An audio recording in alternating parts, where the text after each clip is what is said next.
நிறைய இடங்கள்ல நானும் ராஜகுமாரும் சந்திச்சுக்கிட்டே இருப்போம், போவோம். ஒவ்வொரு விஷயமா இப்போ நான் கடைசி எடுத்த ராமதாஸ் ஐயாவோட படத்துக்கு கூட எனக்கு முன்னாடி இந்த கதையை எழுத உட்கார்ந்த ஆள் அவர்தான்.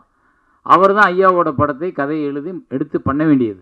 அது ஒரு சில காரணங்களால் அவங்க அதுக்கு ஒரு வேல்யூ வேணும், அது இப்படி எடுக்கணும் அப்படி எடுக்கணும், தயாரிப்பாளர்லாம் சேர்ந்து என்னையை பேசும்போது என்கிட்ட ராஜகுமாரை இன்ட்ரடியூஸ் பண்ணி இவர் கதை எழுதி வச்சு, ராஜகுமார் தெரியுமே தம்பி தானே, அப்போ அவர் நிறைய குறிப்பெழுதி வச்சுருக்காரு, நீங்கள் எடுத்துக்கின்றப்ப எனக்கு நெருடுது. அவன் எடுக்க போகிற படத்தை அவன் எடுக்கணும்னு நினச்சி எழுதின படத்தை நான் ஏன் எடுக்கணும் அப்படின்னு சொல்லிட்டு நான் ராமதாஸ் ஐயாட்டே சொல்கிறேன், தம்பி எடுக்கட்டும், நான் வேணா சப்போர்ட் பண்ணுறேன் கூட. ஏன்னா அவன் ஒரு கனவு இருந்திருக்கும், அவனுக்கு ஒரு அடையாளம் வேணும், அவன் ஒரு அழகாக அந்த கதையை தொகுத்துருப்பான், அப்போ அதை போய் நான் எடுக்கணும்னா தட்டி பறிச்சது மாதிரி இருக்கும் அப்படின்னு நான் அவர்கிட்ட சொல்கிறேன். அவங்க அப்புறம் பேசிட்டு இல்லை இந்த கதை இன்னும் சிறப்பாக வரணும், இப்படி வரணும் அப்படின்னு சொல்லிட்டு அப்போ சொல்லும்போது நான் அவனை கூப்பிட்டு சொன்னேன், தம்பி என்னால் மறுக்க முடியல, வேறு வழி இல்லை, கேட்குறாங்க. ஒரு பெரியவர் கேட்கும்போது நான் அதை வேணாம்னு தூக்கி போட்டு வர்ற அளவுக்கு எனக்கு அந்த அவரோட அன்பை நான் உதாசீனப்படுத்த முடியாது. வேறு வழி இல்லாமல் நான் ஒத்துக்கிறேன் தம்பின்னு சொல்லிட்டு தான். அது கூட அவனுக்கு வருத்தம் என் மேலே, ஆனால் உங்கள் மேலே எனக்கு நீங்கள் சொல்லியிருக்கலாம்னு நினைனேன். பட் நான் என்ன பண்ண முடியும், உனக்கு நல்லது செஞ்சால் அதே சேரம் தான், உனக்கு கெடுதல் செஞ்சால் கூட இருக்கட்டுமே, நீ வச்சுக்க அப்படி. ஏன்னா அப்படி இடத்துல ஒண்டி நம்மளை தள்ளும்.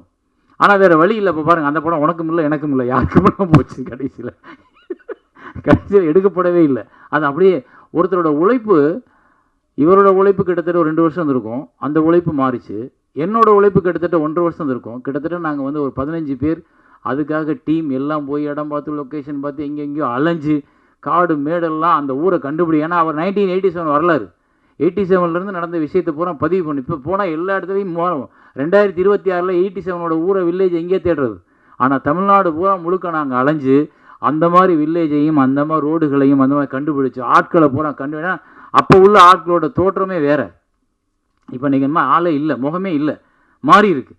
அதை நாங்கள் பூரா ரெஃபரன்ஸ் வச்சு அவ்வளோ 1.5 வருஷம் நாங்கள் அதுக்கான தீசிஸ் பண்ணி பண்ணி பண்ணி அவ்வளோயும் திரட்டி வச்சதுக்கப்புறம் அந்த படம் நடக்கலை அப்படின்னா அது எவ்வளோ பெரிய வழி பாருங்கள். அவங்க சொல்லலாம், நான் உங்களுக்கு அந்த வேலை பார்த்த வரைக்கும் சம்பளம் கொடுத்துட்டேன்னு. சம்பளம் அல்ல எங்களோட தாட், நாங்கள் நினச்சது, நாங்கள் கற்பனை பண்ணது, எங்களோட மண்டைக்குள்ளே ஊர்ன அந்த கதை வெளியில் வந்துச்சுன்னா எனக்கு சம்பளமே கிடைக்காது, நான் கவலைப்பட மாட்டேன்.